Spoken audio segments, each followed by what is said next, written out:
집밥이라고 하는 형태, 한식이라는 형태가 서구식보다 더 많이 망가져 있습니다.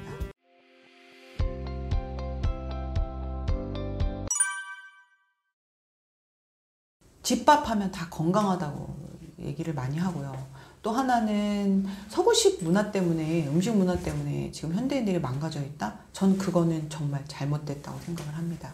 지금 현대인들의 건강의 문제는, 저는 사실은 집밥을 더 자주 먹나요? 외식을 더 많이 하나요? 물론 외식을 더 많이 하는 분들도 있지만 거기서도 한식 위주로 난 먹어, 밖에서 먹지만 그래도 한식이야, 이렇게 위로하시는 분들이 참 많아요. 근데 최근 집밥이라고 하는 형태, 한식이라는 형태가 서구식보다 더 많이 망가져 있습니다. 보면 반찬 문화가 많잖아요. 전부 다 설탕 양념을 쓰는 게 마치 당연한 것인 것처럼 아예 그냥 레시피화 되어 있어요. 이게 어떤 특정인에 의해서 그렇게 된 건지 어느 순간 이렇게, 그래서 원래는 설탕이 본질적으로 들어가지 않았던 음식조차도 설탕을 많이 사용하도록 이미 바뀌어버린 레시피가 많습니다. 제가 일례로 예전에 탈북민을 한번 만난 적이 있었는데 그분이 깜짝 놀라시는 거예요. 한국은 왜 이렇게 음식이 다냐고, 남한은 왜 이렇게 음식이 다냐고. 근데 지금 저희가 잘못된 한식을 먹고 있다라는 생각을 좀 각성하셨으면 좋겠어요. 저는 집밥 먹고 있어요 라고 위로를 하시는 분들이 있어요. 나 한식 잘 먹고 있는데, 그러나 양념에서 설탕을 많이 사용하는 경우 때문에 몸이 망가지는 경우가 요즘은 정말 많다는 거 꼭 좀 말씀을 드리고 싶고요. 두 번째는 음식을 먹는 목적이 너무나도 잘못되어 있습니다. 요즘 보면 기분이 나빠서 화풀이 대상으로 음식을 선택하는 게 있어요. 나 오늘 너무 스트레스 많이 받았으니까 당폭탄을 먹어야겠어. 이거는 스트레스는 정신적으로 받고 육체적 스트레스를 한 번 더 주자라는, 그건 진짜 너무 잘못된 그 선택이라고 말씀드리고 싶고요. 두 번째는 그 잘못된 선택 때문에 정신적 스트레스가 다시 올 수 있습니다. 다음날 또 뭔가 무기력해지고 이 속이 불편해지면서 오는 그 음식물들이 주는 어떤 파급력은 또 정말 내가 정신적으로 극복할 수 없는 수준으로 또 올 수 있거든요. 그래서 그 상황은 종료됐을지언정, 내가 받은 어떤 스트레스나 이런 상황은 종료될지언정 그날 화풀이 대상으로 먹은 음식 때문에 또 다른 스트레스가 올 수 있다는 거예요.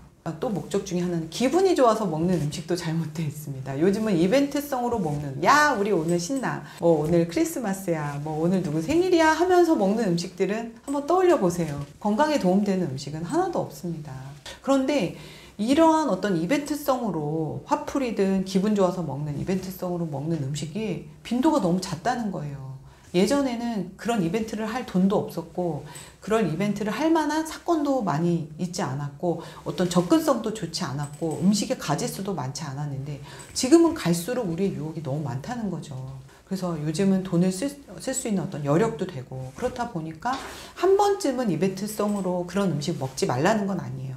근데 그 빈도가 거의 일주일에 여러 번이 반복된다는 거예요. 그래서 저는 음식을 드시는 목적이 이런 데 있어서는 안 된다. 다른 행위를 하실 수도 있는데 음식까지 여기에 포함이 돼서 이벤트성으로 이런 음식을 드시는 게 좀 잘못되어 있다는 걸 지적을 하고 싶고요. 또 세 번째는 음식과 건강, 내 몸의 연관성 자체를 모르시는 건지 아니면 아예 무시를 하시는 건지, 알려고 하지 않고 회피를 하시는 건지를 잘 모르겠습니다.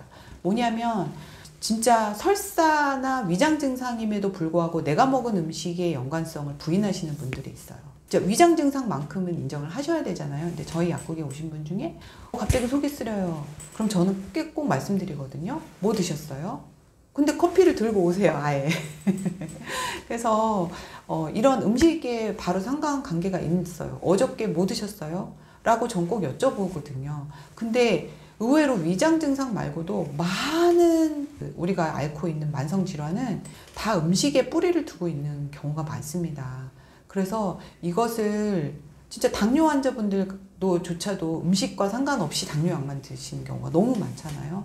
그래서 이것에 대한 어떤 공부가 꼭 필요하다고 저는 생각을 하고요. 이거를 귀 닫고 눈 닫고 우리가 안 본다고 해서 이 일이 일어나지 않는 건 아니거든요. 꼭 인정하시고, 뭔가 몸에 불편한 증상이 생길 때 제일 먼저 해야 되는 것은 내가 어제 뭘 했지, 뭘 먹었지, 또 어제 잠을 잘 잤는지, 물을 잘 마셨는지, 이런 걸 꼭 체크를 좀, 연관성을 꼭 체크를 하시는 습관을 가지셨으면 하는 바람이 있습니다. 적극 나쁜과 아군이라는 표현을 좀 쓰고 싶은데요. 우리 몸을 도와주는 건 아군이고 우리 몸을 망치는 건 적군이라는 표현을 쓰고 싶어요. 계속 적군만 망치는 음식만 먹으면 내 몸이 원래 이렇지라고 생각을 하고요. 완벽히 나쁜 음식을 제거하고 좋은 음식을 한번 드셔봤을 때 내 몸이 이렇지 않다는 걸 정확하게 구분할 수가 있거든요. 그래서 제가 사실은 식단 코칭 프로그램을 하면서 알게 된 거예요. 음식 치유를 강의를 하면서 알게 된 거예요. 어떤 분이 제가 며칠 전에 쿠킹 클래스를 했거든요. 하고 나서 저희에게 보내주신 후기가 뭐였냐면 제가 그동안 먹은 음식은 쓰레기였어요. 이렇게까지, 그것도 80세 되신 어머니께서 해주신 말씀이세요. 젊은 분도 아니고.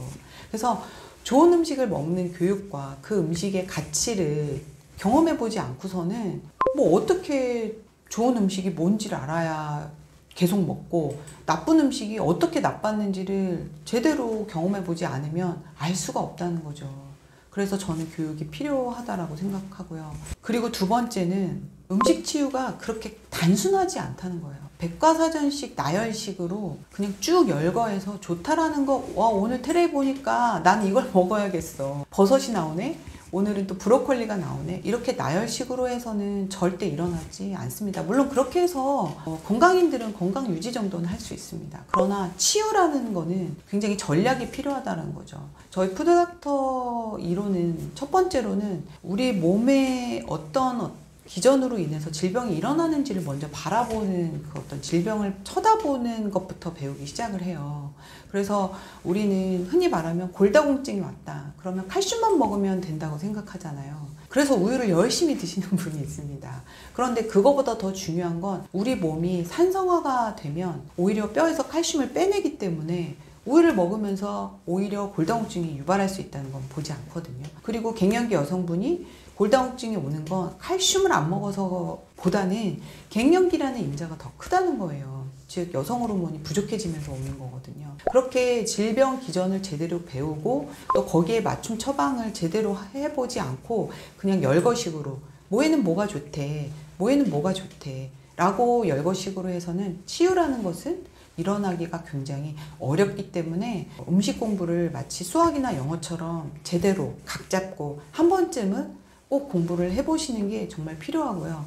제가 그렇게 공부를 시켰던 많은 분들은 공부가 완벽하진 않지만 어느 정도는 스스로 케어하는 방법을 깨달으셔서요. 오히려 그전에는 늘 이런저런 질병에 시달리던 비건강인에서 스스로 건강을, 셀프 건강을 이뤄나갈 수 있는 건강인으로, 물론 영원히 병으로부터 해방은 아니지만 무슨 일이 생겼을 때 스스로 자구책을 찾아 나갈 수 있는 어떤 해결책을 알게 되는 사람으로 바뀌는 거예요. 그래서 저는 학습을 한 분과 제대로 공부를 하지 않은 분은 반드시 차이가 있다고 생각을 합니다.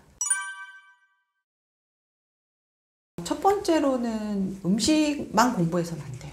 우리 몸을 먼저 생리학적인 부분을 공부를 해야 되고요. 대표적인 병리학적인 부분도 어느 정도 공부를 해야 됩니다. 이 두 가지가 일단은 제대로 알고 있어야 되고요. 그 다음에 이제 해결책으로 음식을 먹어야 되는데, 음식도 단순히 그냥 열거식으로 뼈에 좋은 거 몇 가지, 혈관에 좋은 거 몇 가지 이렇게 열거식으로는 절대 치유가 일어나지 않고요. 어떤 음식의 유효 성분을 극대화하는 방법도 배워야 되고요. 그리고 음식과 어떤 음식이 합쳐졌을 때 좀 더 시너지가 나는지, 그래야 음식이 약이 될 수 있잖아요. 그래서 저희 푸드닥터는 음식이 약이 되는 어떤 학문이라고 생각하시면 좋을 것 같아요. 근데 그런 약이 되는 거엔 여러 가지 요건이 필요하다는 거죠. 첫째, 조리법에서도 중요하고, 또 한 가지는 어떤 음식과의 조합이 그 약이 될 수 있는가. 반드시 거기에는 어떤 발효가 필요한다든지 발효 미생물이 필요하다든지 땅의 기운과 태양의 기운, 또 바다의 기운, 이런 것들이 같이 합쳐졌을 때 온전한 어떤 약으로서의 기능을 한다든지, 설포라판이 풍부한 브로콜리 같은 경우는 데쳤을 때 오히려 중요한 부분을 잃는다든지, 이런 것들을 고려하지 않고 그냥 재료만 바라보고 조리를 해서 먹는다? 조리법은 뭐 내 마음대로 볶아 먹든 지져 먹든 이건 상관없다. 이건 아니라고 봅니다. 그래서 조리법까지, 먹는 방법까지 완벽하게 하나의 어떤 시스템화 돼서 전략적으로 드셨을 때 음식이 약의 효능을 발휘합니다. 그런데 이게 너무 중요해요. 왜냐하면 먹었을 때 어느 정도 효과를 발휘해야지만 우리가 꾸준함이라는 걸 할 수가 있거든요. 그런데 내 맘대로 내 식대로 해서 그다지 몸의 반응을 못 느꼈어. 한 가지라도 좋은 반응이 있으면 우리는 반드시 반복합니다. 그리고 또 그 습관을 유지할 수 있는데, 한 가지도 내 몸에 좋은 반응을 못 느껴요. 절대로 그 습관을 유지할 수 있는 사람은 별로 없다고 생각을 하는데, 그래서 전략적인 기술로 잘 만들어진, 잘 짜여진 하나의 레시피를 만들어서 꾸준히 반복할 때 치유가 일어나기 때문에 저는 음식 공부는 반드시 필요하다고 생각합니다.